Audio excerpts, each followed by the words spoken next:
జై శ్రీరామ్. శ్రీమాత్రే నమః. శ్రీ గురుభ్యో నమః.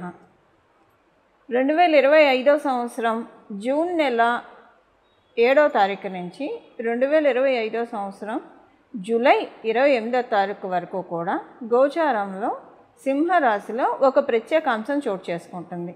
ఈ ప్రత్యేకాంశం ఏంటంటే, సింహరాశిలో ఇప్పుడు నేను చెప్పిన ఈ సమయం మొత్తం కూడా మంగళ్ మరియు కేతువు వీళ్ళిద్దరూ కలిసి వాళ్ళ సంచారాన్ని సాగిస్తూ ఉన్నారు. మంగళ్ కేతు సంచారము ద్వాదశ రాశుల వాళ్ళకి ఎలాంటి ఎఫెక్ట్ ఉంటుందో మనం చూద్దాము. అయితే అసలు ఏంటి స్పెషల్ సిగ్నిఫికెన్స్ ఏంటి, మంగళ్ మరియు కేతువుకి స్పెషల్ సిగ్నిఫికెన్స్ ఏంటి, అది కూడా సింహరాశిలో ఉన్నప్పుడు వాళ్ళ సిగ్నిఫికెన్స్ ఏంటో మనం చూద్దాం. మనకి పరాశర సంహిత చెప్పేది ఏంటంటే, కుజవత్ కేతు శనివత్ రాహు అని చెప్తుంది. అంటే మంగళ్ మరియు కేతు వీళ్ళిద్దరూ కలిసి బచక్రంలో 8వ స్థానమైన వృశ్చిక రాశిని వీళ్ళిద్దరూ కూడా షేర్ చేసుకుంటారు. అలాగే శని రాహువులు ఇద్దరూ కూడా కుంభరాశిని షేర్ చేసుకుంటారు. వీళ్ళిద్దరూ ఈ రాశిని పంచుకోవడం అంటే, ఒక జలతత్వ రాశిలో ఎప్పుడైనా సరే కేతు భగవానుడు జలతత్వ రాశిలో చాలా హ్యాపీగా ఉంటాడు, హ్యాపీ స్టేట్లో ఉంటాడు. ఎవరికైనా సరే జలతత్వ రాశిలో కేతు భగవానుడు ఉన్నా, అండ్ ఎస్పెషల్లీ లగ్న చక్రంలో జలతత్వ రాశిలో ఉండి, అలాగే అంశ చక్రంలో అంటే నవాంశ చక్రం, ఇంకా రకరకాల దశాంశ, వీటిలో అన్ని చక్రాల్లో డివిజనల్ చార్ట్స్లో కనుక ఆయన జలతత్వ రాశిలో ఉంటే అసలు వాళ్ళకి చాలా బాగా ఉంటుంది. అంటే ప్రత్యేకించి ఉత్త నవాంశలో ఉన్న చాలు, ఎందుకంటే నవాంశ D1 చార్ట్కి ఫిల్టర్ కాబట్టి ఒక్క నవాంశ చార్ట్లో కూడా ఆయన జలతత్వ రాశిలో ఉండి చాలా బాగా ఉంటుంది. అలా జలతత్వ రాశిలో ఉండడానికి ఇష్టపడే కేతు భగవానుడు అగ్నితత్వ రాశి అయిన సింహరాశిలో ఆయన ఉన్నాడు. ఇప్పుడు మంగళకైతే అగ్నితత్వము ఓకే, జలతత్వము కూడా ఓకే, బట్ ఆయన అగ్నితత్వంలో ఇంకా బాగా ఉంటాడు జలతత్వం కంటే కూడా. బట్ వృశ్చిక రాశి ఆయన రాశే కాబట్టి అగ్నితత్వానికి కారణం ఏంటంటే, ఆయన మేషరాశి మరియు వృశ్చిక రాశి అధిపతి అవ్వడం వల్ల అగ్నితత్వ రాశి ఆయన మేషరాశిలో ఆయన ఇంకా బాగా ఉంటాడు. అంటే మనకి ఎవరికైనా జన్మకుండలిలో మంగళు వృశ్చిక రాశి కంటే ఎప్పుడైనా మేషరాశిలో ఉంటేనే ఎక్కువ యోగిస్తాడు. అంటే వృశ్చిక రాశిలో ఉన్న ఆయన ఇచ్చే రిజల్ట్స్ ఇస్తాడు, బట్ ఎక్కువగా మేషరాశిలో ఉంటే యోగిస్తాడు. సో ఇప్పుడు ఆయన అయితే కంఫర్టబుల్గానే ఉన్నాడు మంగళ్. మరి వీళ్ళిద్దరూ కూడా ఒకటే హౌస్ని స్టే చేసుకుంటారు. వృశ్చిక రాశి వీళ్ళిద్దరూ వృశ్చిక రాశి అధిపతులు అవుతూ వృశ్చిక రాశి నుంచి దశమ స్థానంలో సంచారం చేస్తూ ఉన్నారు మంగళ్ మరియు కేతు. వృశ్చిక రాశి నుంచి దశమ స్థానంలో కాలపురుషుడి కుండలిలోంచి పంచమ స్థానంలో, అంటే ఇక్కడ కేంద్ర కోణాలు అవుతున్నాయి. కాలపురుషుడు కుండలిలో నుంచి కోణస్థానం అవుతుంది. వృశ్చిక రాశి నుంచి అంటే న్యాచురల్ లాని మనం చూసుకుంటే కనుక వృశ్చిక రాశి నుంచి కేంద్ర స్థానం అవుతుంది, దశమ స్థానం. ఇక్కడ ఇంకొక విషయం ఏంటంటే, కాలపురుషుడు కుండలిలో మేషరాశి ఈయన రాశి, అలాగే వృశ్చిక రాశి ఈయన రాశి. సో అంటే ఇక్కడ 10 and 5 యాక్సెస్ పడింది వీళ్ళిద్దరికి. ఈ 10 and 5 అంటే దశమ స్థానము మరియు పంచమ స్థానము, ఈ రెండు యాక్సెస్లో పడడం వల్ల ద్వాదశ రాశుల వాళ్ళకి, ద్వాదశ లగ్నాల వాళ్ళకి కొంచెం ప్రత్యేకమైన ఇంపాక్ట్లు ఉంటాయి. అవేంటో మనం చూద్దాం ఇప్పుడు.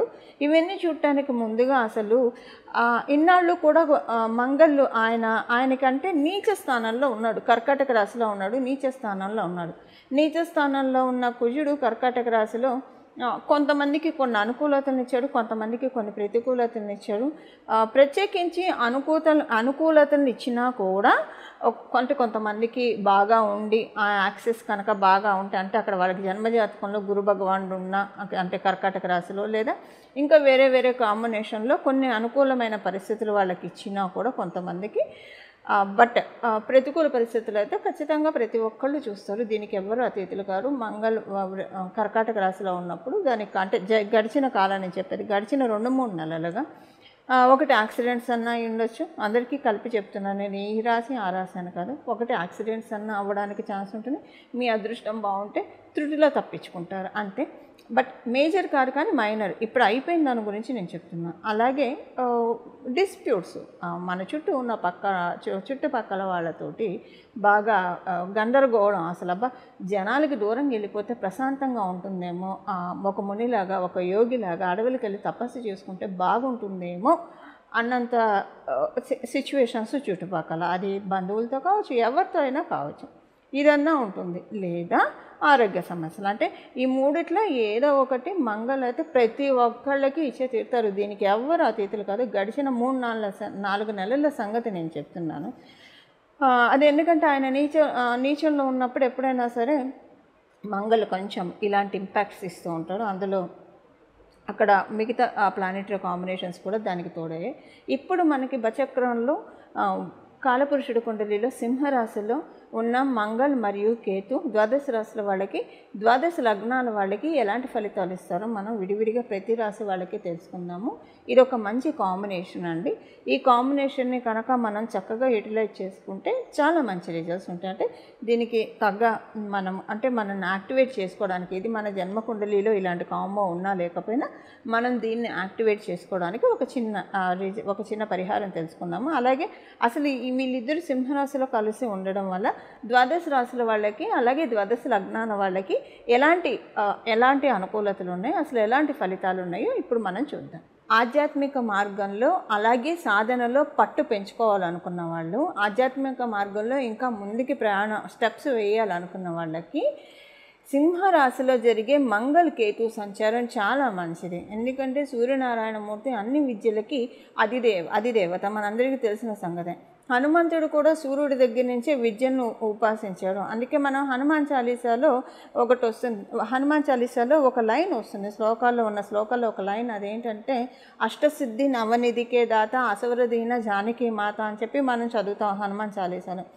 అష్టసిద్ధులు అంటే అంతా కూడా ఆయన సూర్యనారాయణమూర్తి నుంచి గ్రహించిన విద్యే కదా. సో సూర్యనారాయణమూర్తి జ్ఞానప్రదాత, ఐశ్వర్యప్రదాత, అలాగే జ్ఞానప్రదాత, ఆరోగ్యప్రదాత, అన్నీ ఆయన సూర్యనారాయణమూర్తి ఇవ్వలేనిది ఏం లేదు. అలాంటి తేజోవంతమైన రాశిలో మంగళ మరియు కేతు వాళ్ళిద్దరూ ఉండడం అనేది, ఇది నిజంగా ఆధ్యాత్మిక రంగంలో సాధనలో అంతకంతకు ఎదగాలనుకున్న వాళ్ళకి ఇది చాలా మంచి గోచారం, మంచి ట్రాన్సిట్ అని చెప్పాలి. దానికి కారణం ఏంటంటే అగ్నిస్థానము. మనకి బచక్రంలో ఇది అగ్నిస్థానము. అగ్నిస్థానాలు ఎప్పుడైనా సరే ధర్మ త్రికోణాలు. మనకి 159 అంటే మేషరాశి, కాలపురుషుడు కుండలి, మేషరాశి, సింహరాశి, అలాగే ధనురాశి, ఇవి అగ్నిస్థానాలు, ఇవి ధర్మస్థానాలు అని చెప్తుంది. సో ధర్మస్థానాలు, అర్ధస్థానాలు, కామస్థానాలు, మోక్షస్థానాలు అని ఇలా ఉంటాయి.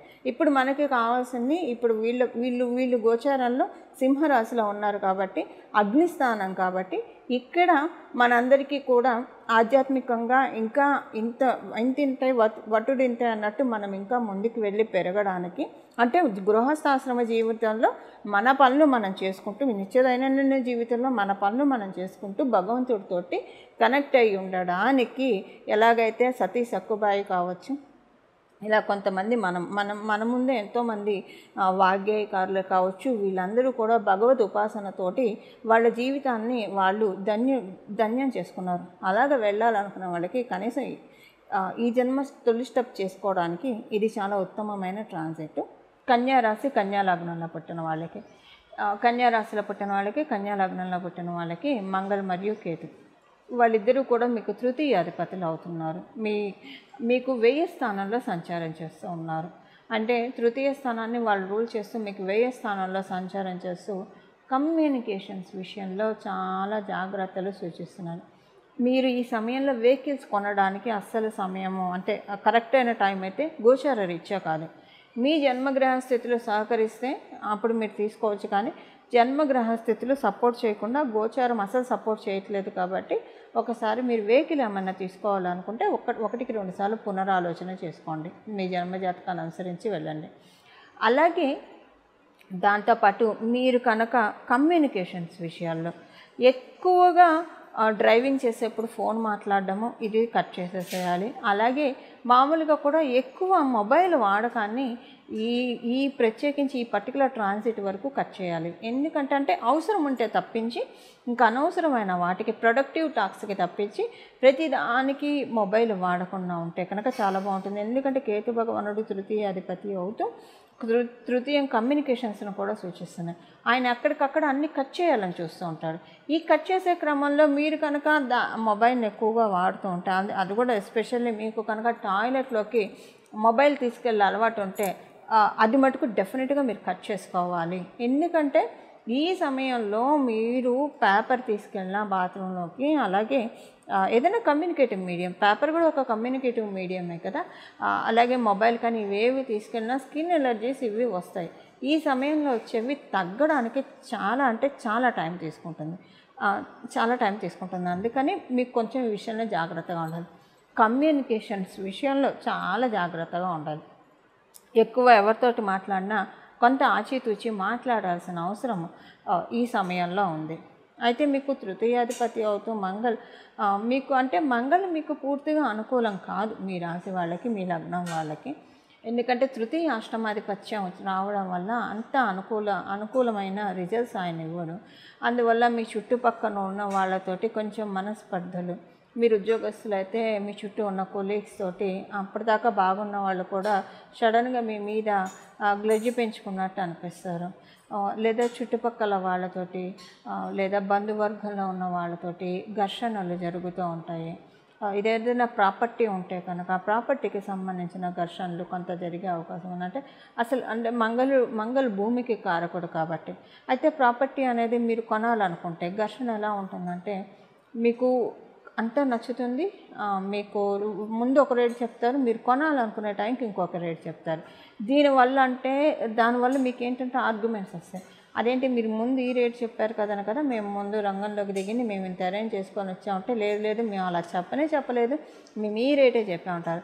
సో అలా అంటే ఇండివిజువల్గా ఉమ్మడి ఆస్తులు కావచ్చు, ఏవైనా సరే ప్రాపర్టీకి సంబంధించిన విషయాల్లో కొంత జాగ్రత్తగా ఉండాలి మీరు.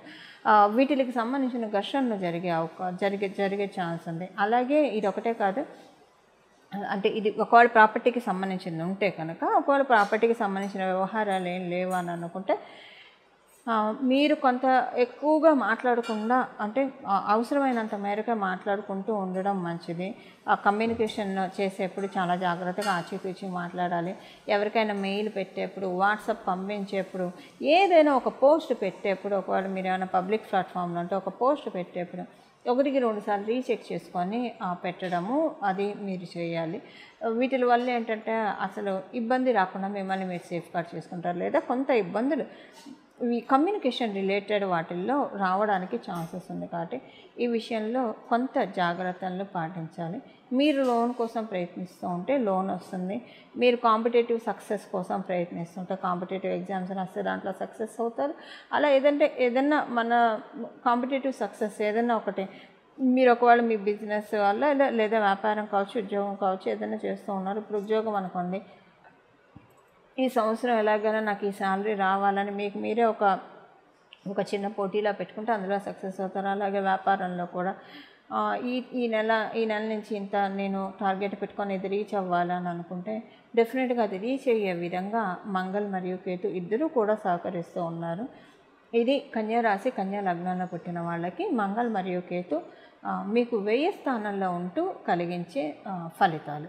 ఇప్పుడు పరిహారం మనం చూద్దాము. సింహరాశిలో ఉన్న మంగళ్ మరియు కేతు అందరికీ అనుకూలమైన పరిస్థితులను ఇవ్వడానికి, అంటే మన జన్మజాతకంలో ఈ యోగం ఉన్నా లేకపోయినా ఉన్న వాళ్ళకైతే ఇంకా బాగా ఉంటుంది. ఎస్పెషల్లీ సింహరాశిలోనే ఉంటే ఇంకా బాగా ఉంటుంది. లేదా ఏ రాశుల్లో అయినా సరే మంగళ్ కేతు కంజంక్షన్ ఉంటే కనుక మీ జన్మజాతకంలో అది అంటే అన్ని రాశుల్లో ఇది పూర్తిగా యోగదాయకం అని కూడా చెప్పలేము. అన్ని రాశుల వాళ్ళకి ఇది యోగదాయకం కాదు. ఇప్పుడు మకర కుంభ రాశుల వాళ్ళకి ఇలా మంగళ కేతు కంజంక్షన్ అసలు యోగదాయకం కాదు. కొన్ని రాశుల వాళ్ళకి ఇది చాలా యోగదాయకాన్ని ఫలితాలను కూడా ఇస్తుంది. బట్ ఇప్పుడు మనకి అందరికీ కూడా ఇది యోగవంతమైన ఫలితాన్ని మనందరికీ ప్రసాదిస్తుంది. ఇది యోగవంతమైన ఫలితాన్ని ప్రసాదించడానికి ఏం పరిహారం చేసుకోవాలో ఇప్పుడు మనం చూద్దాం. దీనికల్లా కూడా బుధవారము మరియు ఆదివారము, మంగళవారము, అంటే మంగళవారము, ఆదివారము, బుధవారం ఈ 3 రోజుల్లో కూడా వినాయక స్వామివారి ఆలయానికి వెళ్ళడము, అంటే మీ దగ్గర వినాయక స్వామివారి మందిరం అంటే వినాయక స్వామివారి ఆలయానికి వెళ్ళడము, లేదా మందిరానికి మీకు వెళ్ళడానికి అవకాశం లేకపోతే ఆ రోజు గణపతికి చలిబిడి ఉండ్రాళ్ళు లేదా రవ్వ ఉండ్రాళ్ళు నైవేద్యం పెట్టడం, మోదికలు ఏవైనా నైవేద్యం పెట్టడం, లేదా ఒక బెల్లం ముక్క ఆయనకి నైవేద్యం పెట్టి ఈ 3 రోజుల్లో పెట్టిన బెల్లం ముక్క మీరే తినడానికి ప్రయత్నించండి. మీ కుటుంబ సభ్యులకి పెట్టి మీరు తినడానికి ప్రయత్నించండి. అంటే డైరెక్ట్గా తీసుకోండి. సహజంగా ఏం చేస్తామంటే భగవంతుడికి పెట్టిన బెల్లం ముక్క చారుకో లేదంటే మనం సాంబార్కో వీటిల్లో వాడతాం. లేదా మనం పులిహార చేసుకున్నప్పుడు ఇలా వాడుతూ ఉంటాం. కొన్ని చింతపండు పులుసు పెట్టి చేసే కూరల్లో కూడా వాడుతూ ఉంటాం. అలా కాకుండా ఈ గుడోపహారాన్ని భగవంతుడు మనకిచ్చిన ప్రసాదంలాగా భావించి ఇంట్లో ప్రతి ఒక్కళ్ళు తినాలి. ఇప్పుడు నేను చెప్పిన టైం పీరియడ్ వరకు ఎప్పుడు కూడా ఇలా చేస్తే మంచిది. గణపతికి బెల్లం ముక్క చాలా ఇష్టము. లేదా మీరు రవ్వ ఉండ్రాలు, చలివిడి ఉండ్రాలు ఏం పెట్టినా పర్లేదు. ఈ రోజు చేసినా పర్లేదు, ఈ ట్రాన్సిట్ పీరియడ్ రోజు చేసినా పర్లేదు. బట్ ఈ పర్టికులర్ పీరియడ్లో అంటే రోజు చేసేప్పుడు ఎలా ఉంటుందంటే అది వేరే వేరే వాటికి వాడేస్తాం బెల్లం ముక్క. అలా కాకుండా మనం స్వీకరించాలి భక్తితో. ఆదివారం పూట, బుధవారం పూట, మంగళవారం ఈ 3 రోజుల్లో భగవంతుడికి సమర్పించిన నైవేద్యాన్ని మనం తినాలి. వినాయకుడికి సమర్పించిన నైవేద్యాన్ని. అలాగే స్వామివారికి సంబంధించిన అథర్వశీర్షం వినడానికే ప్రయత్నించండి. చదవడం వచ్చిన వాళ్ళు చదవచ్చు. దాంతోపాటు స్వామివారికి సంబంధించిన స్తోత్రాలు, సహస్రనామ స్తోత్రం కావచ్చు, సంకటనాశ గణేశ స్తోత్రం కావచ్చు, ఏదైనా సరే మీకు వీలు ఏదైతే కుదిరిందో అది చేయండి. లేదు ఇవన్నీ మీకు కుదరకపోతే గజాననాయ నమః, గజాననాయ నమః, గజాననాయ నమః ఈ నామాన్ని జపించడానికి ప్రయత్నించండి.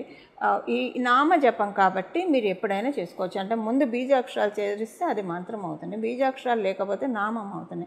నామ జపానికి ఎప్పుడు తప్పు ఉండదు.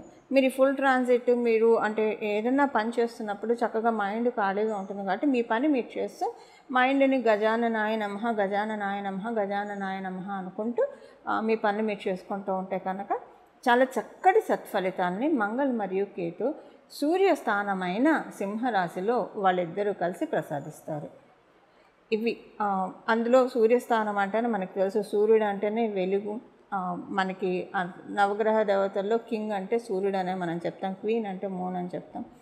సో ఇలాంటి సూర్యరాశిలో ఉన్న మంగళ మరియు కేతు మనందరి జీవితంలో కూడా చక్కటి బ్లెస్సింగ్స్ ఇవ్వాలని చెప్పి స్పిరిచువల్గా ఎదగాలనుకున్న వాళ్ళు, ఆధ్యాత్మిక మార్గంలో బాగా ఇంకా ఇంక్లైన్ అవ్వాలనుకున్న వాళ్ళు, సాధనలో పట్టు ఇంకా సాధించుకోవాలనుకున్న వాళ్ళకి ప్రత్యేకించి ఈ ట్రాన్సిట్ అతి ఉత్తమమైన ట్రాన్సిట్. మంగళం. నమో భగవతే వాసుదేవాయ.